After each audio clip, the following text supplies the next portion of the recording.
Everyone, welcome to this MCQ series. जो है chapter 1 public finance insight को हम कवर कर चुके हैं लास्ट वीडियो में। आज हम बात करने वाले हैं चैप्टर 2 इंफ्रास्ट्रक्चर के बारे में। और इंफ्रास्ट्रक्चर का जो सेक्शन है उसमें डिफरेंट पैटर्न्स जो आते हैं, जैसे इंस्टीट्यूशनल अरेंजमेंट, पीपीपी पार्टनरशिप, या फिर जो एक्सटर्नल ऑर्गेनाइजेशंस जो इंडिया में राजस्थान गवर्नमेंट के साथ जो है मिलकर प्रोजेक्ट्स कर रही हैं, उन क्वेश्चंस को जो है सेक्शन वाइज वैसे ही डिवाइड किया गया है। उन फैक्ट्स को ताकि इजीली हम जो है उनको रिवाइज कर सकें। Let's move on to the MCQ part. First question है who is the, section A है जिसमें पीपीपी पब्लिक प्राइवेट पार्टनरशिप और इंस्टीट्यूशनल अरेंजमेंट जो इंडिया में राजस्थान में जो काम करता है उसके बारे में। Who is the chairman for council for infrastructure development, जो हमारी सीआईडी है काउंसिल फॉर इंफ्रास्ट्रक्चर डेवलपमेंट, उसके जो है चेयरमैन कौन होते हैं। ऑप्शन है आपके पास मुख्यमंत्री, मुख्य सचिव, वित्त मंत्री, योजना सचिव, कि इनमें से जो है सीआईडी के जो चेयरमैन हैं वो कौन होते हैं। Answer is chief minister. First institutional arrangement जो है वो काम करता है, दैट इज सीआईडी। सीआईडी क्या है? ये एक अप्रूवल कमेटी है। जैसे ही कोई प्रोजेक्ट आता है तो उसको किस पर्टिकुलर एजेंसी को, किस पर्टिकुलर कंपनी को दिया जाएगा, प्राइवेट कंपनी को दिया जाएगा, इसका जो अप्रूवल है वो सीआईडी के द्वारा जो है वो किया जाता है। तो इसके जो है चेयरमैन कौन है? That is chief minister. Next question है project worth more than 500 crore in PPP are approved by. हमने बात की अप्रूवल कमेटी की। अप्रूवल कमेटी में अभी तक हमने जो है सीआईडी देखी। अब हम डिफरेंट और जो है इंस्टीट्यूशंस की बात करेंगे। 500 करोड़ मोर वर्थ है, जिसकी उस प्रोजेक्ट की जिसकी जो वैल्यू है वो 500 करोड़ से ज़्यादा है, उसको जो है अप्रूवल कौन सी कमेटी के द्वारा दिया जाता है। तो ऑप्शन है ईसीआईडी, सीआईडी, एसएलसी, रिडकोर। इन चारों में से कौन जो है 500 करोड़ से ज़्यादा प्रोजेक्ट्स को अप्रूव करती है? Answer is CID. जो सीआईडी है वो जो है अप्रूवल कमेटी है जो 500 से ज़्यादा प्रोजेक्ट्स को, करोड़ से ज़्यादा प्रोजेक्ट को अप्रूव करती है। तो सीआईडी के बारे में हमने दो चीज़ देखी, ये एक अप्रूवल कमेटी है। अप्रूवल में भी इसके जो है ना चेयरमैन कौन होते हैं? सीएम जो है इसके चेयरमैन होते हैं। और 500 करोड़ से ज़्यादा अगर प्रोजेक्ट होता है तो उसका जो है अप्रूवल किससे आता है? सीआईडी से आता है। These are the basic important things you need to know about the CID. Next question is कि जो राजस्थान में सड़क क्षेत्र परियोजनाओं के लिए सशक्त समिति, एम्पावर्ड कमेटी जो है रोड सेक्टर प्रोजेक्ट्स के लिए, उसकी अध्यक्षता कौन करता है? उसकी जो चेयरमैनशिप होती है वो कौन करता है? ऑप्शंस है हमारे पास PWD minister, chief secretary, transport commissioner, governor. Answer is chief secretary. Chief secretary जो है उसके हेड होते हैं वो कमेटी जो रोड सेक्टर प्रोजेक्ट्स के लिए एम्पावर्ड होती है, उसको अप्रूवल देना या फिर उनके जो भी रिलेटेड जो काम होते हैं उसका सारा काम जो है ये संभालते हैं। तो इसके हेड कौन है? Chief secretary. नेक्स्ट कमेटी हमारी आती है एसएलईसी। एसएलईसी जो है वो स्विस चैलेंज प्रपोजल के अंदर जो भी प्रोजेक्ट्स आते हैं उसको जो है चेयर कौन करता है? इसके ऑप्शन है आपके पास finance minister, chief secretary, CM and the planning secretary. कि इनमें से जो एसएलसी कमेटी है जिसके अंडर जो है मेनली आपको दो चीज़ें याद रखनी है कि एसएलसी जो कमेटी है उसके अंडर प्रपोजल्स कैसे आते हैं, तो स्विस चैलेंज प्रपोजल इसके अंडर आते हैं और इसके जो चेयरमैनशिप होती है वो भी चीफ सेक्रेटरी के पास होती है, जो PPP as well as non PPP projects को, प्रपोजल को एक्सेप्ट करते हैं। पहले हमने जो है तीन ऑर्गेनाइजेशन देखी यहाँ पे, सीआईडी, एसएलईसी, तो ये दो ऑर्गेनाइजेशन हमने जो है कवर की। एक ऑर्गेनाइजेशन और थी जो ये रोड सेक्टर पावर प्रोजेक्ट्स की, उसके भी जो चेयरमैन होते हैं वो चीफ सेक्रेटरी होते हैं। तो मेनली इंस्टीट्यूशन जो है काम करते हैं। अब बात करते हैं कि राजस्थान में जो पीपीपी सेल एग्जिस्ट करती है, पब्लिक प्राइवेट पार्टनरशिप। पहले हम एक बार पब्लिक प्राइवेट पार्टनरशिप के बारे में थोड़ा समझते हैं। पब्लिक प्राइवेट पार्टनरशिप क्या होती है? कोई भी इंफ्रास्ट्रक्चर जब गवर्नमेंट डेवलप करती है तो ऐसा नहीं है कि गवर्नमेंट जो है वो सारे जो प्रोजेक्ट्स हैं वो खुद जो है डेवलप करते हैं। जो प्राइवेट सेक्टर के पास जो एफिशिएंसी होती है और कॉस्ट इफेक्टिवनेस होती है उसको देखते हुए जो पब्लिक सेक्टर और प्राइवेट सेक्टर जब मिलकर कोई प्रोजेक्ट पर काम करते हैं उसको जो है पब्लिक प्राइवेट पार्टनरशिप कहा जाता है। और राजस्थान में इस सेल को जो है कब डेवलप किया गया था? आपके पास ऑप्शंस है एंड आंसर इज 2007-8। 2007-8 में इस सेल को जो है उसको इस्टेब्लिश किया गया था under the department of planning के अंडर जो है ये काम करती है। और जितने भी पीपीपी प्रोजेक्ट्स हैं उसके अंडर में, इसके अंडर में जो है वो किए जाते हैं। नेक्स्ट क्वेश्चन इज कि अब डिफरेंट ऑर्गेनाइजेशंस काम करती हैं। जॉइंट वेंचर काम करते हैं जहाँ पर गवर्नमेंट और एक पर्टिकुलर जो है कोई भी प्रोजेक्ट के लिए कोई पर्टिकुलर एजेंसी जो है वो मिलके काम करते हैं। कौन सा जॉइंट वेंचर जो है 1997 में क्रिएट किया गया था इंफ्रास्ट्रक्चर प्रोजेक्ट्स को असिस्ट करने के लिए? कौन सा संयुक्त उपक्रम जो है 1997 में अवसंरचना परियोजनाओं के विकास में सहायता के लिए बनाया गया था? सो ऑप्शन है रेडकोर, पीडीकोर, एरप्रल और ई सुकरल। सो एक आपको जो है एमसीक्यू करने का एक तरीका और है, जैसे ही आपने ऑप्शंस देखे आपको चलो ऑब्वियस आंसर जो है आपको पता है कि पीडीकोर को जो है 1997 में बनाया गया था। अब इसके साथ जो है आपको रिवाइज भी करना सीखना होगा। अच्छा ठीक है, रेडकोर को कब बनाया गया था? 2004 में। तो आप एक एमसीक्यू के साथ चारों जो अपने फैक्ट्स हैं उनको क्लियर कर लोगे। अच्छा, एएपीआर को 2015 में बनाया गया था, ओके। ई सुकरल जो है उसको 2014 में बनाया गया था। इस एक क्वेश्चन के साथ हमने जो है 4 फैक्ट्स को रिवाइज कर लिया। तो आप जब भी एमसीक्यू प्रैक्टिस करें उसके ऑप्शंस के आंसर भी आप जो है वो ढूंढने की कोशिश करें, okay. So next is, so PDCOR को हमने देखा 1997 में एज ए जॉइंट वेंचर जो है डेवलप किया गया था। नेक्स्ट इज रेडकोर, जो मैंने बात की 2004 में इसको इस्टेब्लिश किया गया था।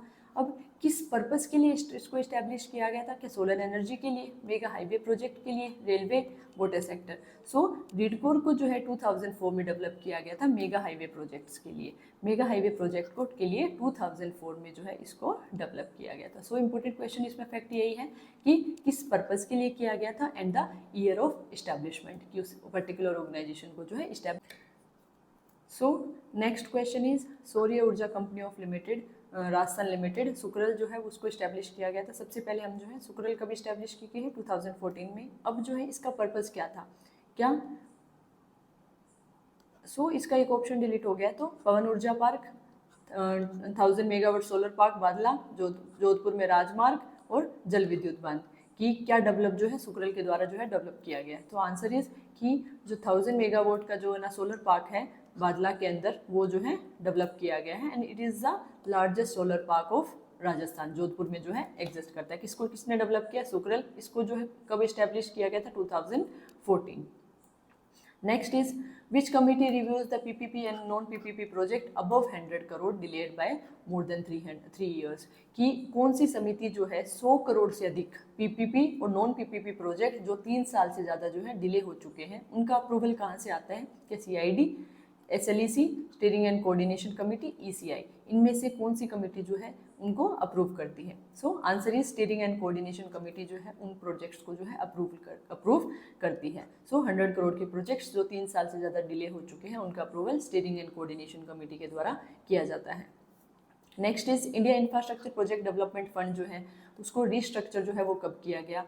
भारत अवसंरचना परियोजना विकास निधि का पुनर्गठन जो है किस ईयर में जो है किया गया था? सो आंसर इज 2022 में उसको जो है रिस्ट्रक्चर किया गया और इसको जो है एक सेंट्रल सेक्टर स्कीम में जो है कन्वर्ट कर दिया गया। सो सेंट्रल सेक्टर स्कीम जो होती है उसमें जो फंडिंग होती है मेनली जो है सेंट्रल सेक्टर में मेनली फंडिंग जो है सेंटर के थ्रू जो की जाती है, उसमें स्टेट का जो कंट्रीब्यूशन वो नहीं रहता है और इसका जो आउटले है वो 150 करोड़ का है और 2022 से 2024 3 ईयर्स की एक जो है फंड है जो डेवलप किया गया है। सो नेक्स्ट हम बात करने वाले हैं पीपीपी फंडिंग एंड मॉनिटरिंग से रिलेटेड जो है क्वेश्चंस आपको देखने को मिलेंगे। So first question is viability gap funding scheme जो है उसको लॉन्च कब किया गया था? व्यवहार्यता अंतर्निधि जो योजना है उसको शुरू कब की गई थी? ऑप्शन है आपके पास 2004, 7, 2010, 2015। सबसे पहले हम बात करते हैं कि वायबिलिटी गैप फंडिंग होती क्या है। सो जो प्राइवेट कंपनीज हैं, प्राइवेट कंपनीज जो भी उनका जो कोई भी इंफ्रास्ट्रक्चर अगर प्रोजेक्ट वो कर रही हैं तो उनका जो मेन मोटिव होता है वो होता है प्रॉफिट। उनको जो है डेवलपमेंट से मतलब नहीं होता। वहीं जो पब्लिक सेक्टर में जो भी काम हो रहा है, पब्लिक जो गवर्नमेंट इंस्टीट्यूशंस हैं वो कोई काम क्यों करते हैं? वेलफेयर के लिए। सो वेलफेयर के लिए करते हैं, सोशल डेवलपमेंट के लिए करते हैं। सो अगर कोई भी प्राइवेट कंपनी को कोई प्रोजेक्ट में ऐसा लगेगा कि इसमें जो है आपका प्रॉफिट नहीं आएगा, क्यों? प्रॉफिट कैसे जनरेट होता है? मान लो किसी जो एक गवर्नमेंट है, कोई भी प्राइवेट एजेंसी ने रोड का ठेका लिया है फॉर एग्जांपल, और उसको पता है कि ये जो रोड है वो इतनी कमर्शियल नहीं है कि मैं मेरा जो कॉस्ट है और अपना जो प्रॉफिट है वो निकाल पाऊंगा। सो उस चीज़ को मेंटेन करने के लिए जो है ये वायबिलिटी गैप फंडिंग दी जाती है। फॉर एग्जांपल उसका जो कॉस्ट था वो अपने को पता है कि 80 रुपीज़ का कॉस्ट होना है और 20 रुपीज़ का जो है प्रॉफिट वो मान के चल रहे हैं। लेकिन यहाँ पर गवर्नमेंट क्या कहती है कि चलो वहाँ से आप जो है प्रॉफिट नहीं जनरेट कर सकते, आपको पता है कि वहाँ से आप जो है 60 रुपीज़ ही जो टोल टैक्स वगैरह हो गया वहाँ से इतना ही जनरेट कर पाओगे। सो वायबिलिटी गैप फंडिंग में गवर्नमेंट कहती है कि आप जो है 40 रुपीज़ जो है हमसे ले लेना, हम जो है सोशल डेवलपमेंट, क्योंकि गवर्नमेंट का ऑब्जेक्टिव क्या है, डेवलपमेंट करना है, और प्राइवेट सेक्टर का ऑब्जेक्टिव प्रॉफिट लेना है, तो उस दोनों रिक्वायरमेंट्स को फुलफिल करने के लिए जो पब्लिक सेक्टर है वो प्राइवेट सेक्टर को कुछ फंड ट्रांसफ़र करता है, जो भी गैप रहता है ना उसको कंप्लीट करने के लिए वो पैसा दिया जाता है, ताकि जो ऐसे प्रोजेक्ट्स जहाँ पर प्रॉफिट ज़्यादा नहीं होना लेकिन वो प्रोजेक्ट ज़रूरी है सोशल डेवलपमेंट के लिए, वहाँ पर जो है ऐसे वायबिलिटी गैप फंडिंग को दिया जाता है। सो 2007 में जो है as a central sector scheme जो है वो स्टार्ट की गई थी राजस्थान में, और एक जो है पीपीपी जो प्रोजेक्ट्स होते हैं उनको प्रमोट करने के लिए शुरू की गई थी। और इसके अंदर जो है 2 स्कीम काम करती है, एक सब स्कीम 1 है, एक सब स्कीम 2 है। सब स्कीम जो 1 है उसमें 100% ऑपरेटिंग कॉस्ट जो है वो गवर्नमेंट ऑफ इंडिया और स्टेट गवर्नमेंट के द्वारा दिया जाता है, और सेकंड जो है 50% operating cost support in health and education sector में मेनली किया जाता है। सो 2 टाइप की सब स्कीम जो है इसके अंदर काम करती है वायबिलिटी गैप फंडिंग के अंदर, जो कि 2007 में जो है इंट्रोड्यूस किया गया था, लॉन्च किया गया था for the public private partnership projects. So next है कि राजस्थान में जो राज्य सड़क विकास कोष है, राजस्थान स्टेट डेवलपमेंट फंड है, 2004 में किस चीज़ पर सेस लगा के जो है इस फंड को जो है भरा जाता है, मतलब इस फंड में जो पैसा है वो किसके सेस पर आता है, क्या वो टोल टैक्स से आता है, property tax, petrol and diesel, road tax. So answer is petrol and diesel के ऊपर जो भी सेस लगता है उस सेस को जो है इसमें इकट्ठा किया जाता है, रोड एंड डेवलपमेंट जो Rajasthan state road and development fund है उसमें इकट्ठा किया जाता है, और उसको जो है रोड सेक्टर इंफ्रास्ट्रक्चर को डेवलप करने के लिए यूटिलाइज किया जाता है। और ये जो है पेट्रोल एंड डीजल की हमने बात की, नॉन लैप्सेबल फंड है। ऐसा नहीं है कि आपका जो फाइनेंशियल ईयर खत्म हुआ और ये फंड जो है आपका खत्म हो जाएगा, बट ये जो है कंटिन्यूसली आपके साथ रहता है, मतलब कंटिन्यूसली नेक्स्ट ईयर्स में जो है जुड़ता चला जाता है और लैप्स नहीं होता है। And the next is Rajasthan state highways act जो है 2014 में कब फोर्स में आया गया था। तो इस टाइप के जो फैक्चुअल क्वेश्चन वो डायरेक्टली पूछे जाते हैं। सो आंसर है इसका सितंबर 1, 2023 को जो है ये फोर्स में आया था। एक्ट तो 2014 का है और फोर्स में कब आया है, 1 सितंबर 2023 में इसको फोर्स में लाया गया है। क्वेश्चन है एक्सटर्नल एडेड प्रोजेक्ट्स, वो प्रोजेक्ट जिसमें राजस्थान गवर्नमेंट के साथ जो है कोई एक्सटर्नल ऑर्गेनाइजेशन जो है वो मिलके काम करते हैं, और उसमें जो है इनमें मेनली अपने को देखना है कि कौन सा प्रोजेक्ट जो है वो किस ईयर में शुरू किया गया था और राजस्थान गवर्नमेंट के साथ कोलैबोरेशन में कौन से ऑर्गेनाइजेशन जो है, कौन सा इंस्टीट्यूशन जो है वो काम करता है। सो नेक्स्ट है national project construction and building project. Rajasthan में राष्ट्रीय परियोजना निर्माण एवं भवन परियोजना जो प्रोजेक्ट चल रहा है वो राजस्थान में लॉन्च जो है किसके कोलैबोरेशन में किया गया था, world bank, German development bank, ADB, Zika की किसके साथ मिलकर जो है किया गया था। सो ये जो प्रोजेक्ट है मेनली 2010 में जो है लॉन्च किया गया था इंफ्रास्ट्रक्चर डेवलपमेंट के लिए, कि राजस्थान में जो है मॉडर्नाइजेशन जो है हमें करना है in the sector of infrastructure. तो ये जो है जर्मन डेवलपमेंट बैंक के साथ राजस्थान गवर्नमेंट ने मिलकर 2010 में लॉन्च किया था। सो 2010 में जर्मन डेवलपमेंट बैंक के साथ। सो नेक्स्ट क्वेश्चन है कौन सा प्रोजेक्ट है, विच एजेंसी। क्वेश्चन यही आएंगे कि कौन सी एजेंसी जो है उस फंड प्रोजेक्ट को फंड कर रही है और कौन सा प्रोजेक्ट जो है वो कब चलाया गया है, मेनली इसी टाइप के क्वेश्चन जो है इससे आते हैं। सो प्रोजेक्ट कौन सा है, Rajasthan rural water supply and fluorosis mitigation project की राजस्थान ग्रामीण जल आपूर्ति एवं फ्लोरोसिस निवारण परियोजना को कौन सी एजेंसी वित्त पोषित करती है। सो इस प्रोजेक्ट में मेनली वो एरियाज जो फ्लोरोसिस से जिनकी ड्रिंकिंग वाटर जो है इम्पैक्ट हुआ था उन डिस्ट्रिक्ट्स में वाटर सप्लाई को इंश्योर करने के लिए प्रोजेक्ट जो है वो चलाया गया था, और कौन सी एजेंसी के द्वारा चलाया गया था, ये जो है जीका। तो आप इसको याद कर सकते हैं जैसे जल और जैसे जीका। तो फ्लोरोसिस मिटिगेशन प्रोजेक्ट जो है वो जीका के द्वारा चलाया जाता है ताकि उन एरियाज में साफ पानी जो है प्रोवाइड किया जा सके जो फ्लोरोसिस से इम्पैक्ट है। नेक्स्ट है हमारा कि प्रोजेक्ट कौन सा है, Rajasthan forest and biodiversity development project, किसका जो है मेनली फंडिंग जो है वो किसके द्वारा की जाती है। सो ये है AFD। सो AFD जो है इस प्रोजेक्ट को forestry and biodiversity related project है, इसको फंड करते हैं। सो इसकी आप जो है एक टेबल बना ले कि जीका कौन कौन से को कर रहे हैं, वर्ल्ड बैंक किस किस को प्रोजेक्ट को कर रहे हैं, तो डिफरेंट उसको याद करना जो है ईजी हो जाएगा। नेक्स्ट है dam rehabilitation and improvement project, drip project जो बोलते हैं, वो जॉइंटली किस किस के द्वारा जो है फंड किया जा रहा है। सो विश्व बैंक ADB, विश्व bank IBI, AIIB, AFD and Zika, AIIB, KFW जो जर्मन बैंक है, किसके द्वारा किया जा रहा है। सो वर्ल्ड बैंक और AIIB जो है इस प्रोजेक्ट को जो है कर रहे हैं ड्रिप 2, मतलब सेकंड फेज जो है उसका चला रहे हैं अभी। नेक्स्ट है हमारा ग्रीन एनर्जी कॉरिडोर प्रोजेक्ट जो डेवलप किया जा रहा है, उस जो प्रोजेक्ट है उसको कौन सी एजेंसी फंड कर रही है। So answer is KFW Germany. इसका जो है एक प्रोजेक्ट पहले भी आया था, मैंने आपको बताया कि जब भी आप ऑप्शन पढ़ें उनके जो है प्रोजेक्ट्स याद कर लें ताकि याद करने में आसान हो जाए। So green energy development corridor project जो है वो जर्मनी का जो जर्मन बैंक है वो उसको फंड कर रहे हैं। Next is Rajasthan climate change response and ecosystem enhancement project जो है कौन सपोर्ट कर रहे हैं? So answer is Zika.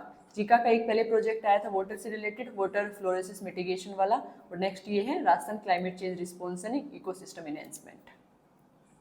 Next हम बात करते हैं, तो इन सब प्रोजेक्ट्स को याद करने के लिए आप जो है एक सिस्टमेटिक तरीके से एक जो है टेबल फ्रेम कर लें कि कौन कौन सी ऑर्गेनाइजेशन जो है कौन कौन से प्रोजेक्ट्स को जो है कवर कर रही है।